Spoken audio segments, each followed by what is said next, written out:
Ramazan orucu vaxtı, yəni sübh namazında məğrib namazı arasında insanlar gərək o şəxslər ki, oruc tuturlar, gərək bəzi şeylərdən çəkinsinlər. Onlardan da bəziləri bunlardır. Birinci, yeyib içmək. Ramazan əsnasında, oruc əsnasında yeyib içmək qəsdən orucu pozar. İkinci, qatı, toz və yaxud da duman udmaq.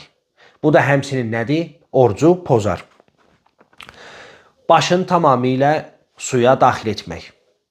Bir şəxs əgər məsələn qəsdən başını tamamilə suya daxil etsə və qulağından su keçsə, həmçinin həmin şəxsin orucu nədir? Pozular. Bilərəkdən, qəsdən cinsi əlaqə etsə, belə deyək, oruc əsnasında və yaxud da iynə vursa, qidalandırıcı, gücləndirici maddələrdən istifadə eləsə qəsdən. Həmçinin nədir? Bu da orucu pozar.